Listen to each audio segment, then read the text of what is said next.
Usually here the front is where you get all the grip. Okay, here is where you get all the stopping and stopping from falling backwards. Okay. Personally, I like Solomon because there's a quick release system. This one, you just zip unzip, so you can lock it. Okay. This one is a very good piece of equipment. It's called gaiters. Okay, gaiters is prevent the stone sand from going into your shoe when you're running. If not, it's going to cause a lot of blisters and a lot of problems. Okay, yeah. So the gaiters usually comes with a Velcro tape here, so you have to paste it. This pair here, you see, is without, so you have to paste it, and then after that you wear this before you wear your socks, and then it provides a cover. Okay. So this is what I'm going to use for my race next week in Thailand. This one you see without. So then you must buy the shoe with this. No. The Velcro will come with this. The gaiter will come with this. I see. Yeah, you stick that. Yeah, you have to glue the Velcro. So, yeah, but I don't know how to wear. I never used one before. But I got one. So see, this one inside they will have. This one they will provide you. You paste it. Okay. So what you do is you this one is at the. This one is at the back. Yeah. No, sorry. This one is at the back. This is the back. This is the front. Later you see how. So you wear your socks ready. Okay. I don't wear socks. So you wear your socks first. Wear this over. Then you wear your shoes.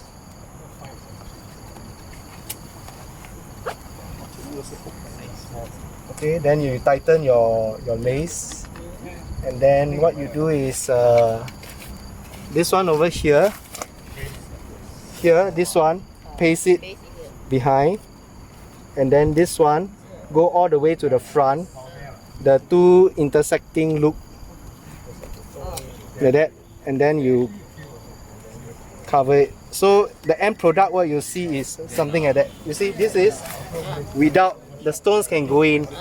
This is with gaiters, the stones cannot go in. Yeah. Then the front, the Velcro is for what? Front, there's no Velcro at the front. It's a hook. The Velcro is at the back. Oh, okay. The Velcro is at the back. Just remember that if you change shoes, you must have Velcro on all your shoes. You can That means the Velcro have to stick, huh? Yes. We have to stick ourselves. Yes, you're going to stick it yourself onto the shoe. It's okay. Okay. Yeah. So you must remember you put it onto all your trail shoes. So I have two pairs. This one is my training shoe. Yeah, so he doesn't. Yeah. So you see my training shoe, the lux is almost going to wear already. Wear off already. Yeah. And this one is my race shoe. Yeah. Oh. Same model. Touch about poles. Okay. This poles is can be very wide range lah. You can have foldable poles. You can have a fixed pole. So it's up to individual budget and your preference. Okay. So for this one, this is a Solomon pole. It's a 3-section. It can be fold. So the tip is usually a carbide tip. So it will be very long lasting. Yeah. Those cheaper ones will be maybe some hard metals, but they'll wear off over time. Foldable poles give you a versatility. You can just when you're hiking up, take it up from your back or your side. 1, 2, pull. That's it. So you got 2 pairs of poles now. Yeah, within less than 10 seconds, you have 2 poles. Okay. So my agenda for today, after introducing the equipment, I will share on running uphill, hiking uphill with poles, running downhill with poles. So these 4 topics. Okay. So I will just share on the yes. To find the appropriate length. Oh, the appropriate length, because there are different heights. So it's recommended that you go online to check based on your height. What is the length of the pole that you should get? Yeah, it cannot be a person too tall but then get 2 short poles. Then you can't have the momentum. Somewhere around. Yeah. So around my height, I'm 168. I'm getting a 155 cm pole. Some taller ones might get 120. Maybe Hui Chun one should be 110. Right. Yeah. So shorter people will get a shorter one. If it's too Hui Chun get a long one, she will have a lot of problem. Too restrictive. Chun, can you stand up and hold your pole? Demonstration of So when Henry hold his head, his arm about 90 degrees. flat ground. This got flat, right? Or it should be taller. Close to 90. Then you see Henry hold about 90 and you should be hold. close to 90. That means it should be higher. Higher. But hers can extend. Yeah. Hers can extend. About 90 Is it 90? Not Almost lah. No, but it's mine 90. No, yours not. your one slightly You lah. can adjust a bit. This one, like Yeah, adjust. too big for me, like for you. Is it okay? Almost same height. Too short. The thing is, it cannot be too low, it cannot be too high. It should be just about right because when you are jamming up, you can have the pull. Can you adjust the length? Is it below the chest? Around that, the Yeah, adjust the Somewhere around below the diagram diaphragm. area. diaphragm So when you pull, okay. So I think the other one adjusted is better. and, uphill running. So uphill running, three things I want to share. First is how you tackle uphill running. You can do the conventional method. You can just like plot the straight course. Just go up like that. Let's say imagine I want to run from here to up there. So the most common method would be just a straight course. But there are a lot of ways. Let's say the terrain is challenging, rocky, tree roots, etc.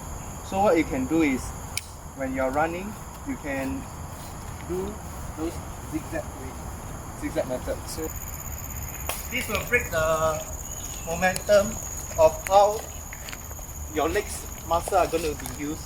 Because if you're running just this, you're just using your calf and your hamstring. But if you are using the zigzag method, you are giving your muscle a chance to relax and you break the momentum of just keep running in this straight direction. Okay, then the third running is you see a lot of obstacle, then you pull off. So you see, if I'm running, I pull off.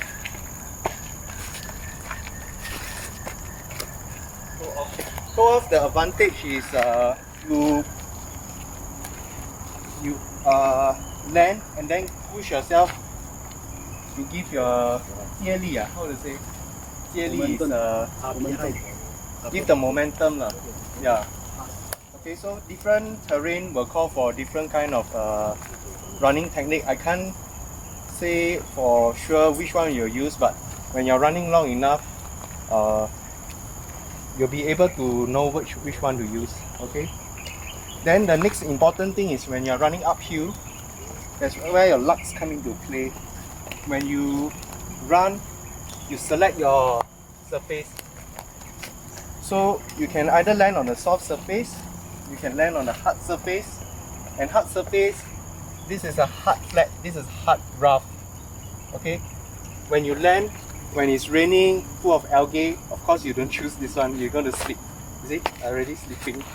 So of course I will try and choose this kind of soft, I see that it's hard and soft surface, or I choose the rugged one, this one. I will land on here to give me the grip and push off. So you see?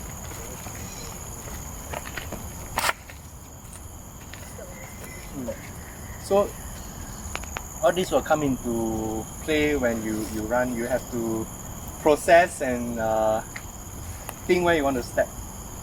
And the last one, when you are running up,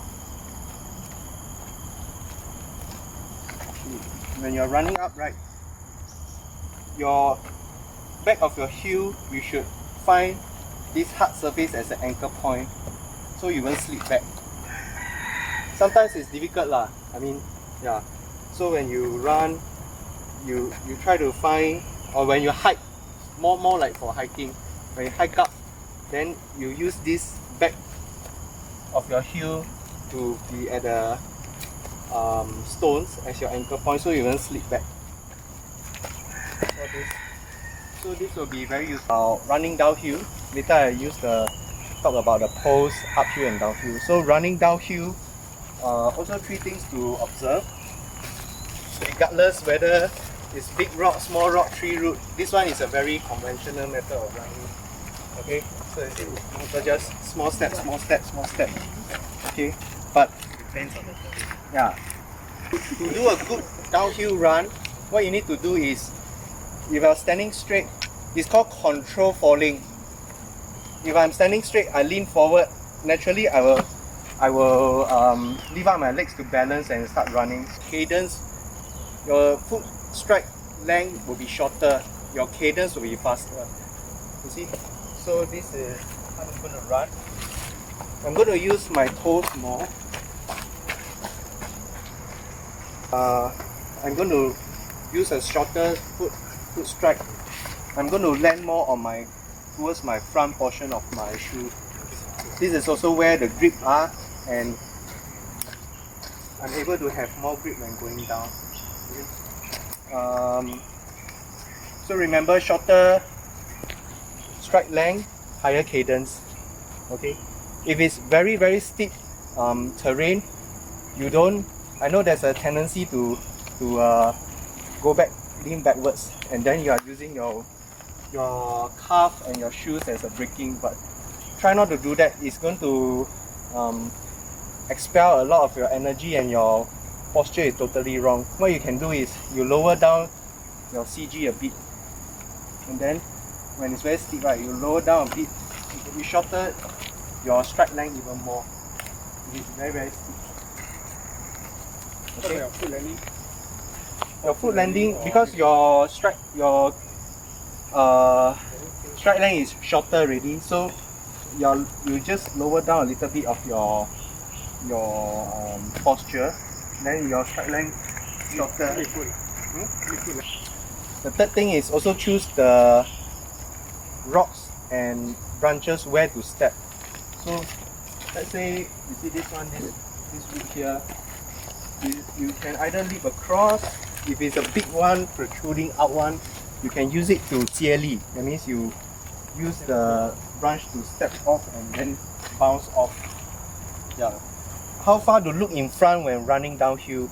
So you don't look very very far. You don't look in front like 1 meter. You look preferably about 2 to 3 meters ahead. So let's say I'm standing here. I'm looking at this portion here.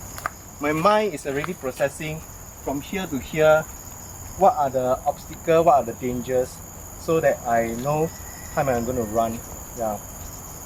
Don't look too far, don't look too near, just about 2 to 3 meters ahead. They're running uphill and downhill. I see people like chicken like that.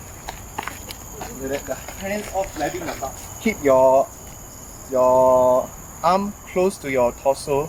Keep it compact, but relax your arm here. You can use it as a pendulum, okay, 90 degrees. So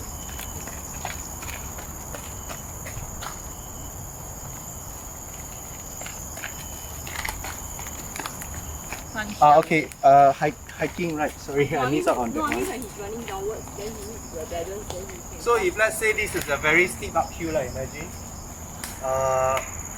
without pose, if you are going to tackle uphill during walking, what you can do is you place your palms on your thigh.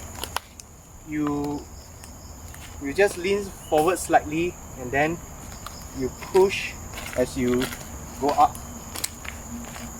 So when you're leading, main thing that you need to take note is that you're using not just your muscle here, you're using your glute muscle. Your glute muscle is the strongest in your lower limb. So when you are pushing, make sure you just bend down, but you arch a little bit. You can feel that you are using your glute muscle already. Later you all can try. There are these loops here. So the loops is supposed to go through your hand. Most of the poles will have a tightening system. So after you go through the hands, right, you tie you don't over tie and you don't don't make it too loose. You just tie it snug fit so that when you're hands free, it's still staying on to your hands. This is my own tightness that I like. Okay, so when you're holding on, the strap should go under your palm, and then your thumb goes on top, and your finger cover it. So this is how I see some people like that. You see, this is not going to help you. Wrong. Your thumb on top, your finger wrap around it. Okay. So after you're all done, you're ready, right? Okay. When you're hiking up, you can be in a straight posture with your hydration vest. What you do is when you're going up, you don't scared that the pole is pain. The pole is supposed to help you, and this one is a tungsten tip. It's not gonna break. So when you're going up, you jet and then pull yourself up. Okay. When you pull yourself up, the next step, you about half a meter ahead. Okay, you force it down, pull yourself up. You are using the pulling action. You see, pulling action. In fact, those pro runners, they can pull and run. So I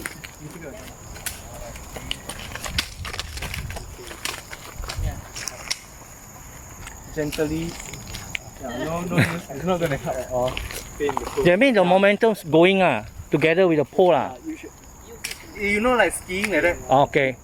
They pull, and then when they are so there's an angle. So yeah, when you just have to practice. Pulling, jet. Those very steep terrain here don't have. Let's say I'm going like 30-degree terrain, right? I really have to jet and then pull myself up and then use my legs to step up. So you are using about maybe 30% of your arm muscle to dig and then pull. Okay. So for downhill, imagine this pose as your extra pairs of legs. Okay. So when you're running downhill, you just let's say I'm without poles, you're just running downhill because you're scared there's no additional support. But with poles, when you're running downhill, you do it. Now you're holding, the holding of the poles changed already. The holding of poles, you might want to do it. You can either two methods. You can do it this way.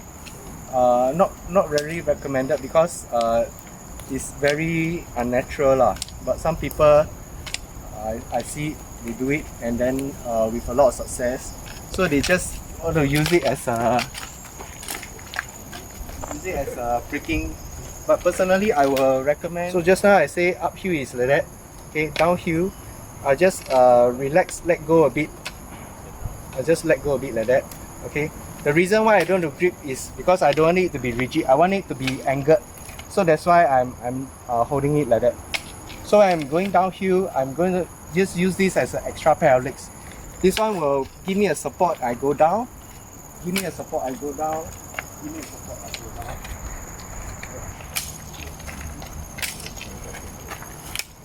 Okay. Yeah. For any questions, any queries? Hong Kong, Asia. Actually, it's really up to individual preference. Yeah. Technical terrains, some people like to use, some people don't like to use. For me, I'm not a pole user, but some races I think I don't want to be a hero, so I'm going to use. For example, Xtrailblazers. Xtrailblazers is some tea plantation is an open terrain. It's this kind of terrain. Then tea leaves on your left and right. That one, when you're going up those slope, it's very good to use the poles. Yeah, but in the technical terrain, it really depends. For me, I like to use my arms to pull on the tree branches, or use the arm to push my thighs down. But no right or wrong. The pose in the technical terrain can also help you a lot. Yeah, so you just have to see what is comfortable for you. Glove is recommended because in those technical trails, first of all, it protects you from chafing if you are using poles. If you are not using poles, when you are gripping onto the tree branches or trunk, or sometimes those sharp vines, yeah, it's going to protect you. For me, I would recommend you to get a half finger. Yeah, you don't need to get the full one. The full one is going to be very hot. So the bicycle riding one, no need to be a padded one, just a normal one. Here exposed, here covered. Material is preferably don't be full leather, because when you get wet, right, it's going to be very smelly and heavy. Those quick drying one, the cheap bicycle glove will do. Yeah. Last time I used a army half leather glove, right? After that my hand smells like leather for the next few days. Very smelly. Yeah. Even the Durant glove, the cheap one, you just cut away the finger portion. Yeah. Yeah. The Durant glove. Okay. One last bonus sharing is that when the terrain is too steep and then you don't dare to run down, okay, you can just slide down, go down on your butt lah. Yeah. You wanna get dirty a little bit lah. Let's say, okay, you go down, slide down. Yeah. Even this kind of lugs, right, I'm going to just slip and just keep sliding down. So might as well I just We soon like that, right? Yeah. Don't be surprised to see people the whole long tights, like long pants are here. From here onwards is all mud. Yeah. It's normal. Yeah, it's normal. Yeah. Wow, running uphill. Stretching. Sorry? Yeah. So you have run before. When you use poles for downhill, is to go slower or is to relieve your legs? No, it's not to relieve your legs. It's just an extra pair of legs. Yeah, just an extra pair of legs so that when you're going down, you feel more assured lah. Yeah. For faster runners like me, I find using poles to go down is a hindrance because I would like to run fast down. Yeah. With poles, you angle forward and run down. Or do you without poles or with poles? without? Without poles, like what I share with them, is like a control falling. Yeah. So like leaning forward. Yeah. Yeah. Keep yourself upright, but then use it as a additional support. With or without? With or without poles? Try. I'm talking about without. Or without poles. Yeah. Without poles. So your question is that do we need to train more on hiking? Walking fast. Walking fast. Do we need to? How do you walk faster? Walk faster on steep one or on steep? How do I train on walking fast? Okay. Sometimes I use unconventional method. Maybe Hui Chun, no.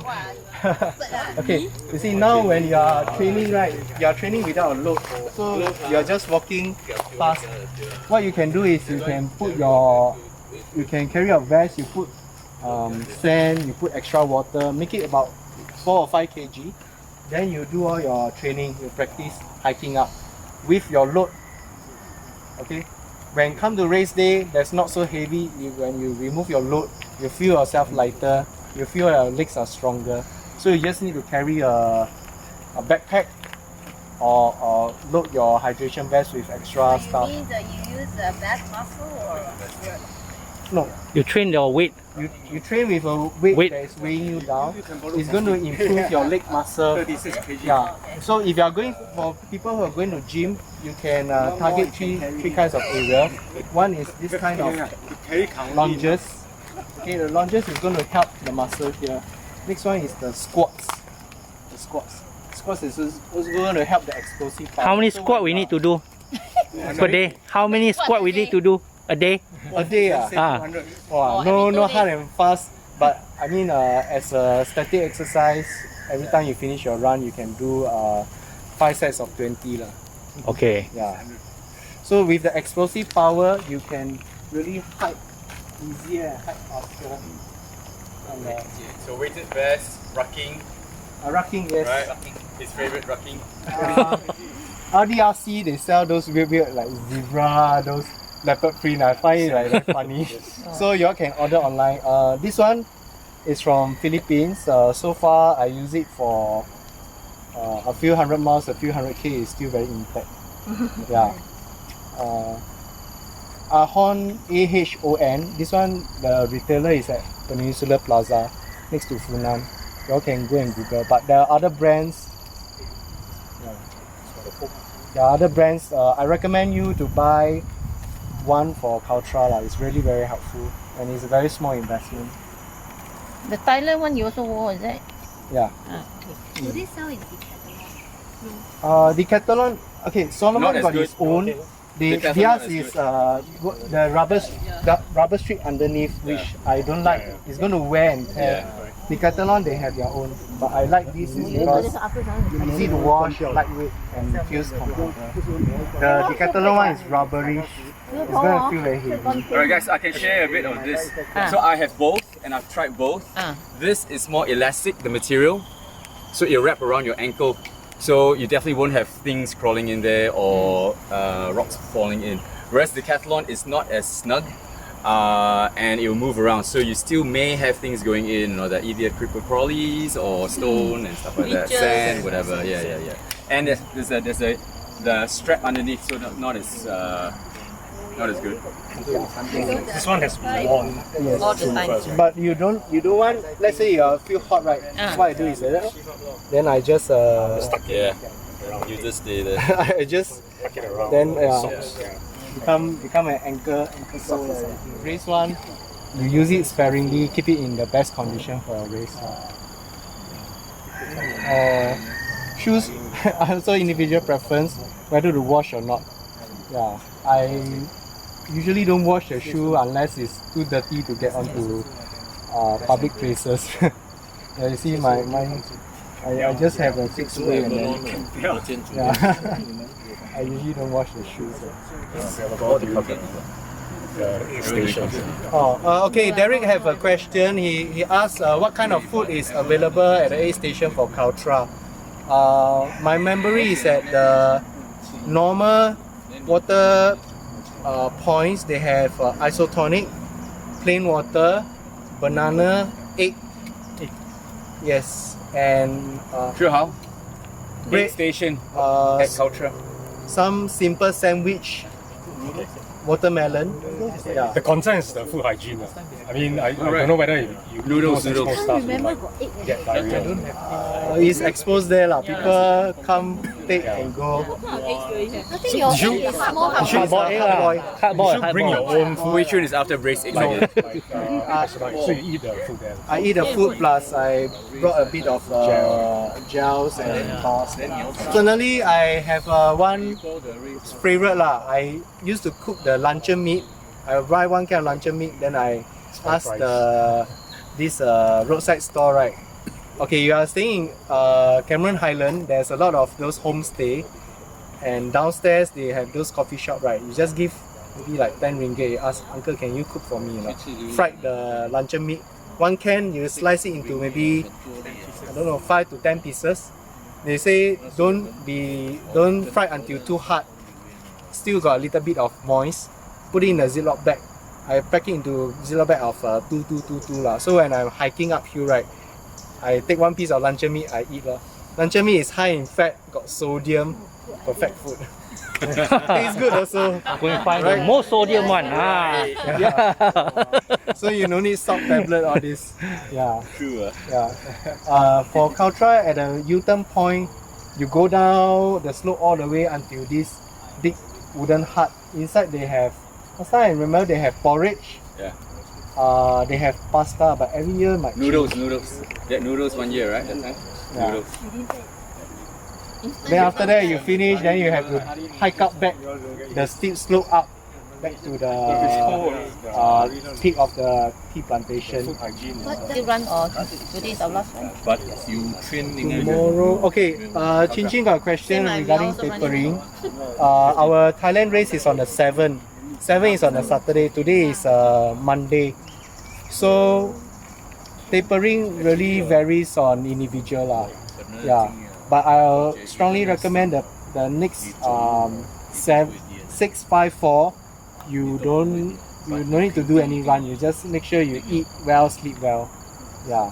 Then before that, the balance days from now until Wednesday, you can just still do very light, easy run, 5K, 7K. That's it.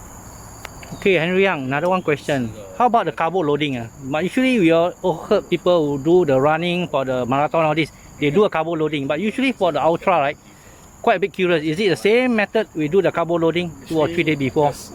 I don't know. The scientific fact is your body can only store Certain amount. We are brainwashed by those major companies and those people who want to make money. Carbo loading is essential. Actually, it's bullshit lah. Okay. Yeah. What we eat on a daily basis, we replenish back is very good enough. Okay. Okay. Yeah. So no need to carbo load. When like today's session you finish, you just eat, replenish. Quality food is good enough. Yeah. tapering. I just have one comment to share. It's better to be on fresh legs than and be undertrained than to be overtrained and on tired. Yes, the keyword Derek brought up is don't be overtrained. Undertrained going into the race is okay. Yeah, you overtrain, you feel fatigued, you got injuries, it's no good. Undertrained, okay, never mind. Yeah. Or 3 days, you think that you can train to improve, right? It's not going to happen. So it's too late already. You might as well have fresh legs. I think that's my view. Yeah, it works for me. During races, caffeine pills. Yeah. So the okay, I think it's gels. Does it count? And tailwind with caffeine. Yeah. Is it? No, not enough. yes and no lah. I mean that one is mixed into your nutrition. Yeah.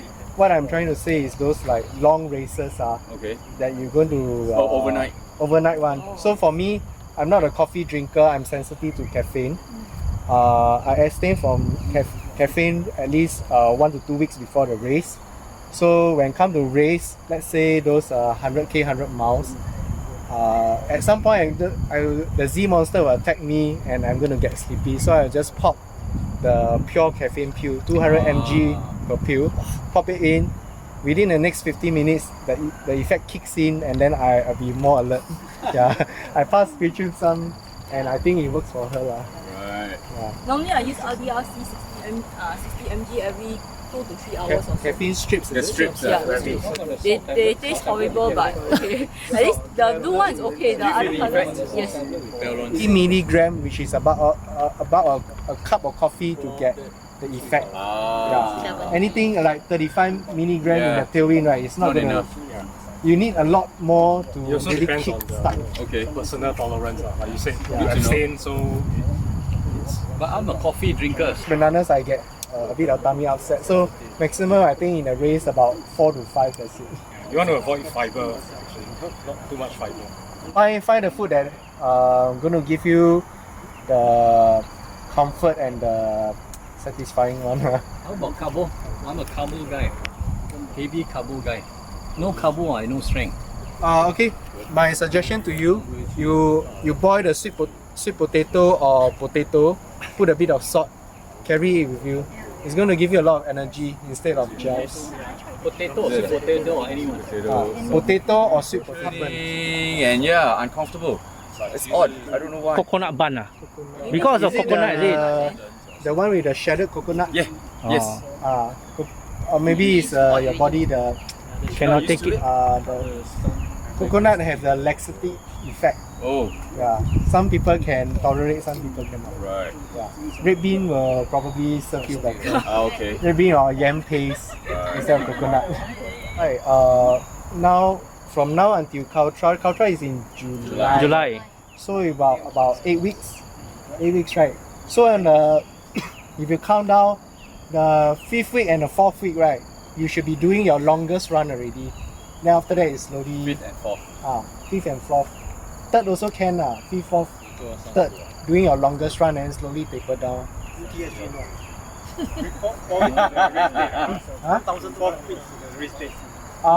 The 5th week, the 4th week, the 3rd week. So the yeah. So the last 2 weeks. Last 2 weeks don't do too long already. That concludes my sharing session. For those who come a bit late, I'm sorry, but then there's a video that you can play back. Okay. Thank you. Thank you, everybody. Thanks. Thank you.